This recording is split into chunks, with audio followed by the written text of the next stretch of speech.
Okay. So ಈ ಹಾಡು ಹುಟ್ಟಿದ ಸಮಯ ಅನ್ನೋದು ಬಹಳ ಇಂಟ್ರೆಸ್ಟಿಂಗ್ ಅನ್ಸುತ್ತೆ. ಇನ್ನೂ ಬೇಕಾಗಿದೆ. ಆ್ಯಕ್ಚುಲಿ ನಾನು ಕಾಂತಾರ ಬಗ್ಗೆ ಕೇಳಬೇಕು ಅಂದ್ಕೊಂಡೆ, ಬಟ್ ಅದಕ್ಕೂ ಮುಂಚೆ ನಾನು ಇನ್ನೂ ಬೇಕಾಗಿದೆ ಅಂದರೆ, ಯಾಕಂದರೆ ಇವತ್ತು ಬೆಳಗ್ಗೆನೂ ನೋಡಿದಾಗ ನಿಮ್ಮದು ಒಂದಷ್ಟು ರೀಲ್ಸ್ ಆಗಿದ್ವು ಅದರದ್ದೇ. ಆ ಹಾಡು ಹುಟ್ಟಿದ ಸಮಯ ಹೇಗೆ? ಸೊ ಆ ಹಾಡು ನಾನು ಅದೇ ಆವಾಗ ಹೇಳ್ದಂಗೆ ತುಂಬ ಸ್ಟ್ರಗಲ್ ಟೈಮಲ್ಲಿ ನಾನು ಒಂದಿಷ್ಟು ಮ್ಯೂಸಿಕ್ ಡೈರೆಕ್ಟರ್ ನಂಬರ್ ತೊಗೊಳ್ಳೋದು, ಫೋನ್ ಮಾಡೋದು, ಸರ್ ಈ ಥರ ಚಂದ ನನ್ನ ಹೆಂಡತಿ ಹಾಡು ಬರೆದಿದ್ದೀನಿ ಸರ್ ಅಂತ ಹೇಳಿದೆ. ಹಾಂ ಸೂಪರ್ ಚೆನ್ನಾಗಿ ಬರೆದಿದ್ದೀರಾ ಅಂತ ಹೇಳೋರು. ಸರ್ ಈ ಥರ ನಿಮ್ಮ ಜೊತೆ ವರ್ಕ್ ಮಾಡ್ಬೋದಾ, ನನಗೆ ಲಿರಿಸಿಸ್ಟ್ ಆಗಬೇಕು ಅಂತ ಆಸೆ ಇದೆ, ನನಗೆ ಕಂಪೋಸಿಂಗ್ ಬೇಕಿದ್ರು ಬಂದು ಕೂರ್ತೀನಿ, ನಾನು ಡಮ್ಮಿ ಲಿರಿಕ್ ರೈಟಿಂಗ್ ಆದರೂ ಏನಾದರೂ ಒಂದು ಎಕ್ಸ್ಪೀರಿಯನ್ಸ್ ಬೇಕು ಸರ್ ನನಗೆ ಅಂತ. ಆ ಟೈಮಲ್ಲಿ ನಾನು ಎಲ್ರಿಗೂ ಫೋನ್ ಮಾಡ್ತಾ ವಾಸುಕಿ ವೈಭವ್ ಅವ್ರದ್ದು ರಾಮ ರಾಮರೇ ಅನಿಸುತ್ತೆ, ಅದೊಂದು ಆಲ್ಬಮ್ ತುಂಬ ಹಿಟ್ಟಾಗಿತ್ತು. ಸೊ ನಾನು ಅವಾಗ ಅವ್ರಿಗೆ ಕಾಲ್ ಮಾಡಿಬಿಟ್ಟು ಹಿಂಗೆ ಇದು ಮಾಡಿದಾಗ ಅವರು ಇಲ್ಲ ಖಂಡಿತ ಆ ಸಾಂಗ್ ತುಂಬ ಚೆನ್ನಾಗಿದೆ, ನಂದು ಒಂದಿಷ್ಟು ಸಿಂಗಲ್ ಆಲ್ಬಮೆಲ್ಲ ರಿಲೀಸ್ ಆಗಿತ್ತು, ಅದೆಲ್ಲ ಕೇಳಿದ್ದೀನಿ ನಾನು, ಚೆನ್ನಾಗಿ ಬರೀತೀರಾ, ಬನ್ನಿ ಒಂದು ಸಾಂಗ್ ಇದೆ ಅಂತ ಹೇಳಿ ನನಗೆ ಇನ್ನೂ ಬೇಕಾಗಿದೆ ಸಾಂಗ್ನ ವಾಸುಕಿಯವ್ರು ಕೊಡ್ತಾರೆ. ಸೊ ಅಲ್ಲಿ ಸ್ಟಾರ್ಟ್ ಆಗಿದೆ ಆ journey. Okay. So next will come to ಸಿಂಗಾರ ಸಿರಿಯೇ. ಅಮೇಝಿಂಗ್ ಲಿರಿಕ್ಸ್, ಅದರ ಜೊತೆಗೆ ಅದ್ಭುತವಾದ ಮ್ಯೂಸಿಕ್, ಅದ್ಭುತವಾದ ಸಿನಿಮಾ. ಕಾಂತಾರ ಆರಂಭದ ಪ್ರಚಾರದ ಸಂದರ್ಭದಲ್ಲಿ ನೋಬಡಿ ಇಮ್ಯಾಜಿನ್ಡ್ ಕಾಂತಾರ ಅಷ್ಟು ದೊಡ್ಡ ಮಟ್ಟಕ್ಕೆ ಒಂದು ರೆಕಾರ್ಡ್ ಮಾಡುತ್ತೆ ಅಂತ. ವರ್ಲ್ಡ್ ವೈಡ್ ಫಸ್ಟಿಗೆ ಕರ್ನಾಟಕದಾದಮೇಲೆ ಭಾರತದಲ್ಲಿ ಎಷ್ಟು ಲ್ಯಾಂಗ್ವೇಜಸ್ಗೆ ಅದು ಹೆಂಗಾಗೋಯ್ತು ಅಂತ ಹೇಳಿದ್ರೆ, ಡಬ್ಬಿಂಗ್ ಟೈಮ್ ಇಲ್ಲ ಇವಾಗ ಅನ್ನೋಷ್ಟು ಹಿಟ್ ಆಗೋಯ್ತು. ಅದರಲ್ಲಿ ಸಿಂಗಾರ ಸಿರಿಯೇ ಅದ್ಭುತ, ಅಂದರೆ ಕೇಳ್ತಾನೆ ಇರಬೇಕು ಅನ್ನೋ ಥರ ಎಲ್ಲರೂ ಎಕ್ಸ್ಪೀರಿಯನ್ಸ್ ಮಾಡ್ತಾರೆ. ಅದು ಹೆಂಗೆ ಕನೆಕ್ಟ್ ಆದ್ರಿ ನೀವು ಕಾಂತಾರಕ್ಕೆ, ರಿಷಬ್ ಶೆಟ್ಟಿ ಅವರಿಗೆ?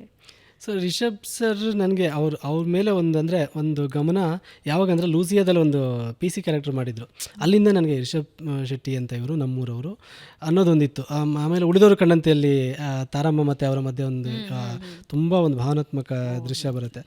ಆವಾಗಿಂದಲೂ ನಮಗೆ ರಕ್ಷಿತ್ ಸರ್, ರಿಷಬ್ ಸರ್ ಇವ್ರದ್ದೆಲ್ಲ ಒಂದು ಟೀಮ್ ಇದೆ, ಉಳಿದವರು ಕಣ್ಣಂತೆ ಮಾಡಿದ್ದಾರೆ, ಈ ಥರದ್ದೆಲ್ಲ ಒಂದಿತ್ತು. ನಾನು ಪ್ರಾಬಬ್ಲಿ ಅವ್ರು ನಟ ಅನ್ನೋ ಥರನೇ ಒಂದು ಇದರಲ್ಲಿ ನೋಡ್ತಿದ್ದೆ. ಅದಾದಮೇಲೆ ಅವರು ಕಿರಿಕ್ ಪಾರ್ಟಿಯಲ್ಲಿ ನಿರ್ದೇಶಕರಾಗಿ ರಿಕ್ಕಿ ಬರುತ್ತೆ ಫಸ್ಟ್. ರಿಕ್ಕಿ ಬಂದಾಗ ನಾನು ಸಿನಿಮಾ ತುಂಬ ಇಷ್ಟ ಆಯ್ತು ನನಗೆ ರಿಕ್ಕಿ.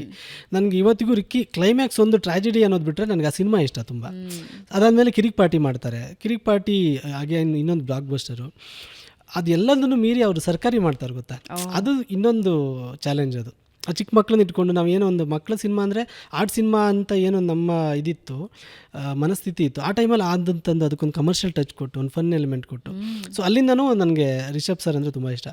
ಸೊ ಅವ್ರ ಪ್ರೊಡಕ್ಷನ್ ಸ್ಟಾರ್ಟ್ ಮಾಡಿದ್ಮೇಲೆ ಈ ಕಾಂತಾರ ಏನು ಅನೌನ್ಸ್ ಆಗಿತ್ತು, ಕಾಂತಾರ ಅನೌನ್ಸ್ ಆಗಿತ್ತು, ಒಂದು ಪೋಸ್ಟರ್ ಬಿಟ್ಟಿದ್ರು ಅಷ್ಟೇ, ಒಂದು ಕಮಲದ ಕತೆ ಅಂತ ಅನ್ಕೊಂಡ್ಬಿಟ್ಟಿದ್ರು ಎಲ್ಲರೂ. ಕಮಲದ ಒಂದು ಪೋಸ್ಟರ್ ಬಿಟ್ಟಿದ್ರು, ಹೊಂಬಾಳೆ ಮತ್ತು ಇವ್ರದ್ದು ಸಹಯೋಗದಲ್ಲಿ ಏನೋ ಬರ್ತಿದೆ ಅಂತ. ಆ ಗ್ಯಾಪಲ್ಲಿ ಹರಿಕತೆ ಅಲ್ಲ ಗಿರಿಕತೆ ಅಂತ ಒಂದು ಸಿನಿಮಾ ಅವರು ಪ್ರೊಡಕ್ಷನ್ ಶುರು ಮಾಡಿದರು.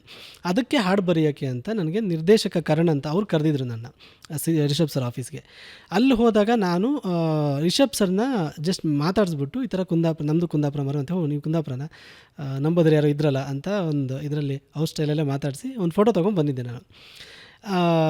ಅದಾದಮೇಲೆ ಅವ್ರು ರಿಷಬ್ ಸರ್ ನಂಬರ್ ಎಲ್ಲೋ ಸಿಕ್ಕಿತ್ತು. ನಾನು ಹಿಂಗೆ ಇದು ಅವಾಗೆಲ್ಲ ಏನೇನು ಫಾರ್ವರ್ಡ್ ಬರ್ತಿತ್ತು ಸಾಂಗ್ಗಳನ್ನೆಲ್ಲ ಕಳಿಸೋದು, ಯಾವುದೋ ನನಗೆ ಇಂಟ್ರೆಸ್ಟಿಂಗ್ ಅನ್ಸಿದ್ರೆ ಹಿಂಗೆ ಕಳಿಸೋದು, ಈ ಥರ ಎಲ್ಲ ಮಾಡ್ತಿದ್ದೆ. ಅದು ಬಿಟ್ಟರೆ ನನಗೆ ಬೇರೆ ಏನೂ ಟಚ್ ಇರಲಿಲ್ಲ ರಿಷಬ್ ಸರ್ದು. ಬಟ್ ಒಂದು ಫೈನ್ ಡೇ ನನಗೆ ಒಂದು ಮಧ್ಯಾಹ್ನ 3-3:30 ಕಾಲ್ ಬರುತ್ತೆ ರಿಷಬ್ ಸರ್ದು. ನಾನು ನಂಬರ್ ಸೇವ್ ಮಾಡ್ಕೊಂಡಿದ್ನಲ್ವ, ಹಿಂಗೆ ಫೋನ್ ಚಾರ್ಜ್ ಹಾಕ್ಕೊಂಡು ಹಿಂಗೆ ನೋಡ್ತಿರ್ಬೇಕಾದ್ರೆ immediately Rishab Shetty sir calling ಅಂತ ಬರುತ್ತಲ್ಲ. ನನಗೆ ಒಂದು ಸತಿ ನಾನು ನಿದ್ದೆ ಮಾಡಿದ್ದೆ, ಪವರ್ ನ್ಯಾಪು.